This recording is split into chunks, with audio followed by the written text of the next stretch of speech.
Today, you're going to be learning COVID, vocabulary, lockdown, discussion, proverbs, phrasal expressions. We'll be looking at public announcements and signage, comprehension. You will also get a taste of the atmosphere in the UK during its third national lockdown. Here we go. I'm going to be travelling to London on a Great Western Railway Class 802 high-speed intercity express train, built by Hitachi, incidentally. When we say high speed in the UK, we mean, what do we mean? We mean just a little faster than a traditional steam train. We don't have high-speed bullet trains. The trains in the UK, the fastest is around 200 kilometres per hour. Stay home. Anyone can get it and anyone can spread it. Coronavirus. Stay home. Protect the NHS. Save lives.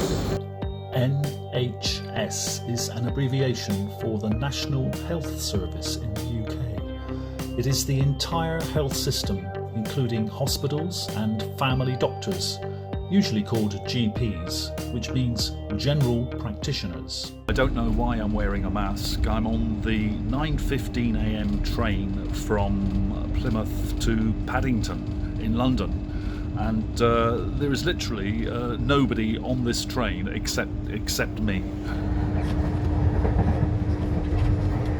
There is nobody on the train except me. I haven't seen another passenger yet. We're on a UK train right now, but my final destination is actually Moscow in Russia. This is the plan.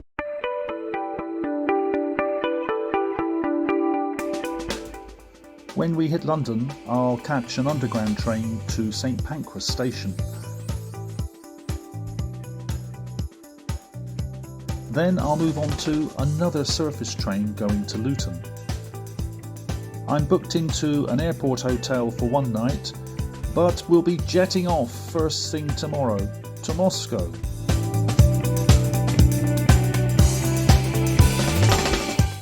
I'm not at all sure that I will be able to get on a plane for Russia. Last time the ban was extended on flights leaving the UK less than a day before the flight. This is the day before the flight. My flight is very early in the morning, 6:30 in the morning tomorrow. At the moment the ban is still in place, but at midnight it stops. So unless the ban is renewed, I will be able to fly tomorrow. Unless the ban is renewed, I will be travelling tomorrow.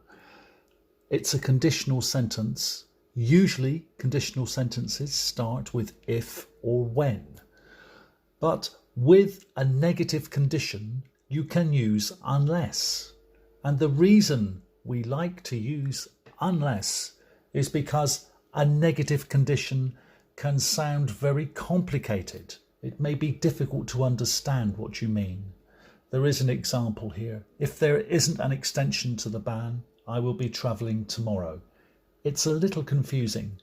Much easier to say, unless the ban is renewed, I will be travelling tomorrow. It's an easier sentence, and we try to avoid negative conditions if possible. If you can make it a positive condition, it's much clearer. Can you make a sentence starting with unless? Please write your sentence in the comments section, and I will check it for you. Here's an example. Unless it rains tomorrow, my son will be playing football.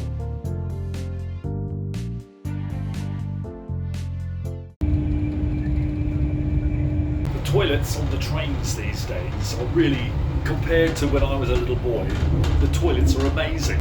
Flushes, like an automatic flush, which is great, automatic doors. I have a sandwich wrapped in aluminium foil. We call it a packed lunch in the UK. From the buffet carriage, I was served a cup of coffee, along with a hand wipe, a hand sanitizer, a wet wipe. These wipes have many different types of name.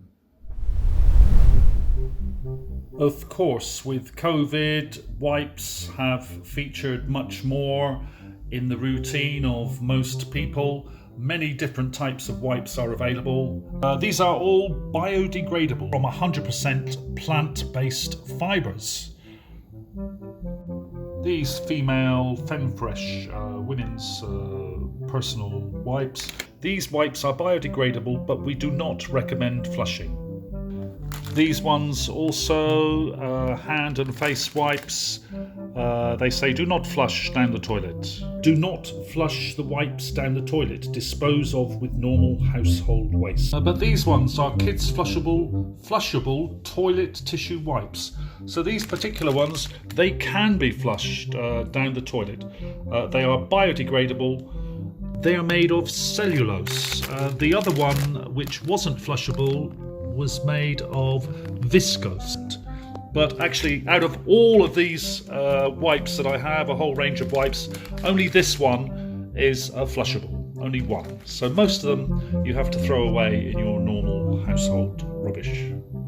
Yeah, with the lockdown at the moment, only key workers can travel, so I guess that's why there's not many people on the train. If you're a key worker, a doctor or a nurse, I guess you're going to be busy wherever you are in your workplace. So that explains, I suppose, why there are so few or almost no people on the train. Teachers are classed as key workers and can travel for work, which is what I'm doing. This is Reading Station, midday. It's a main station just outside London. As we stopped at other stations along the way, they were all very, very quiet. The train pulled into Paddington Station, and when I got off and was walking along the platform, I realised I hadn't been the only passenger. And the usually crowded station walkways seemed deserted.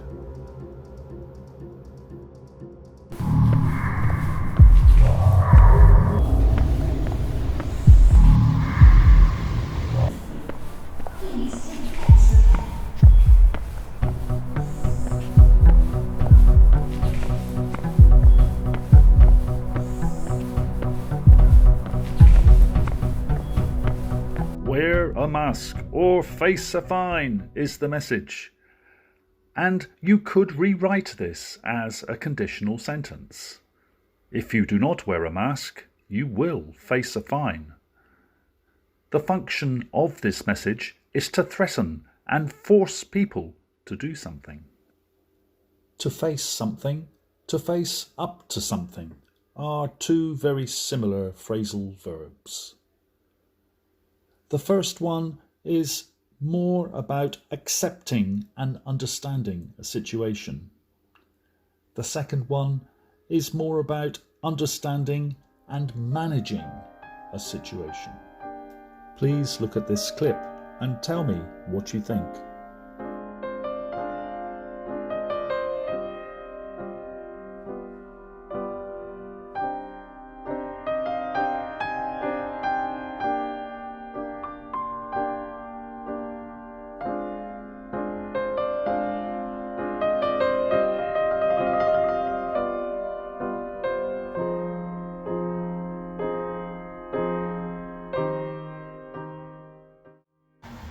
In the central London street above, life was continuing, but only just. Before the pandemic, Londoners loved sitting in street cafes, reading the newspapers. But do you know which is the most popular daily newspaper in the UK? It's not the London Times, it's not the Sun. It is, in fact, a free tabloid paper called The Metro, available in transport stations and hospitals around the UK.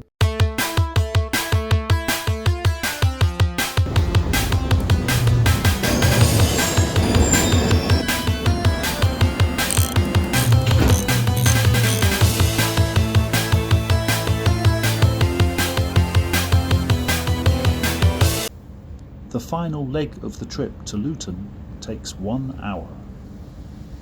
I arrived in the Ibis Budget Hotel at Luton Airport towards the end of the afternoon, and I checked in. The room is quite pleasant. It's a budget room, but it's very comfortable.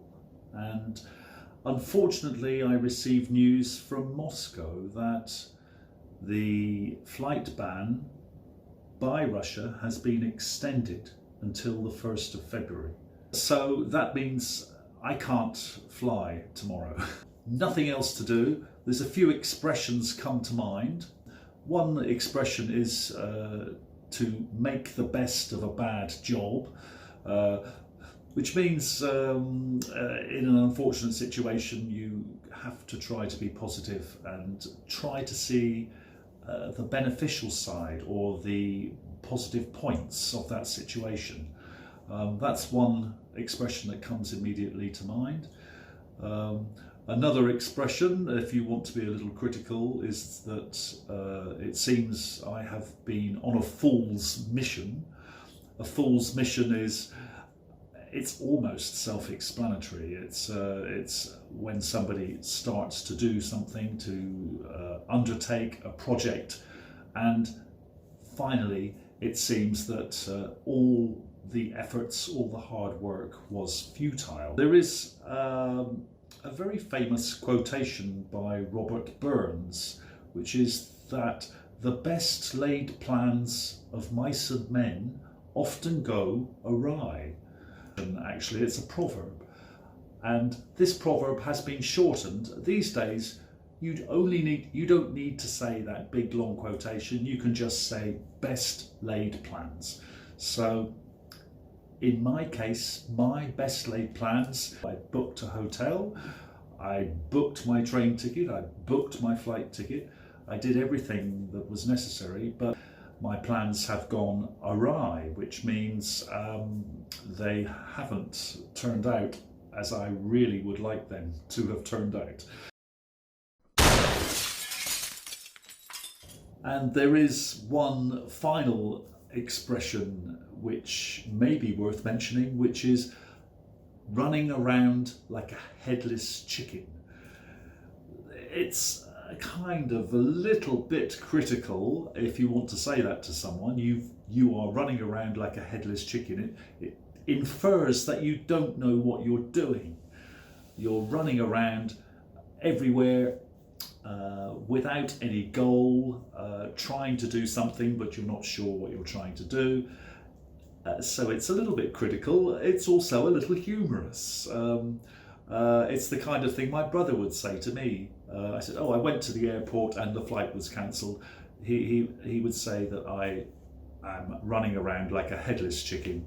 I should have done something, maybe planned a little better, maybe not have gone or not even made a plan to go.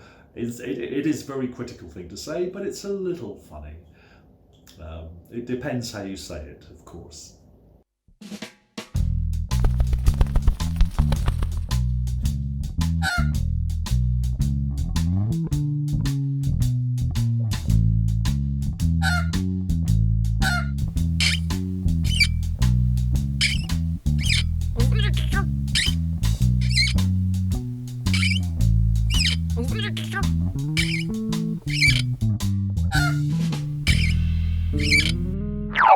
Look at the headless chicken, the headless chicken. See him now, just look at him there. He's a headless chicken, all body and legs. He's the only monster in town. He's running around, he's doing his thing. He's the only chicken in town without a head.